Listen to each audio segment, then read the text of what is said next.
ষড়ঋতুর বাংলাদেশে বর্ষা আসে সম্পূর্ণ ভিন্ন রূপ নিয়ে।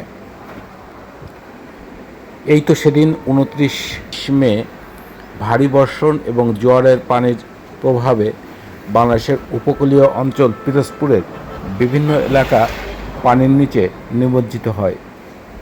আর এই পানির নিচে নিমজ্জিত হওয়ার সময় চাষের ঘেরের মাছগুলো বের হয়ে আসে।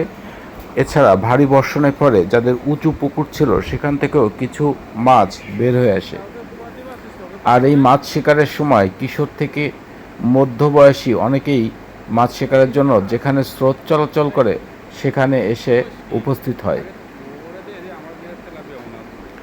আর এই স্রোতের পাশ থেকে যখন মাছগুলো চলে যায় তখন তারা বিশেষ যন্ত্র লোহা এবং বাঁশের তৈরি ফুলকুচি দ্বারা এই মাছগুলো তুলে আনার চেষ্টা করে। এতে তাদের যথেষ্ট দক্ষতার প্রয়োজন হয়।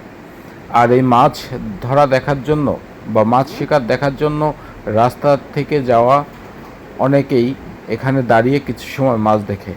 এটি হচ্ছে বাংলার প্রকৃতির একটি অংশ। ঋতু বৈচিত্র্যের প্রভাবে বিভিন্ন সময় বিভিন্ন প্রকার আবহাওয়া এই বাংলাদেশের একটি অন্যতম বৈশিষ্ট্য। আর এই সময় বিভিন্ন মানুষ বিভিন্নভাবে তাদের জীবন জীবিকার সাথে বিভিন্ন আনন্দ উৎসবও করে থাকেন। আজকে আমরা দেখাচ্ছি কালীভাঙ্গা নামক স্থানে কিভাবে মাছ শিকার করছে একদল কিশোর।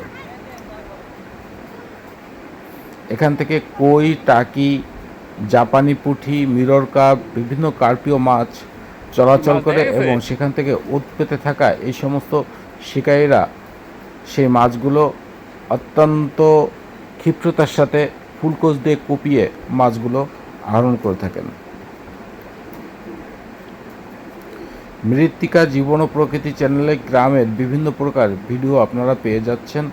তাই আপনারা অবশ্যই আমাদের এই ভিডিওগুলো শেয়ার করবেন এবং আমাদের পেজে লাইক দিয়ে আমাদের সাথে থাকবেন। সাথে সাথে আমাদের ইনস্টাগ্রাম, টিকটক, ইউটিউব এবং ফেসবুক পেজের প্রত্যেক জায়গা থেকে আপনারা আমাদের এই ভিডিওগুলো দেখতে পারেন এবং শেয়ার করে অন্যদের দেখার সুযোগ করে দেবেন।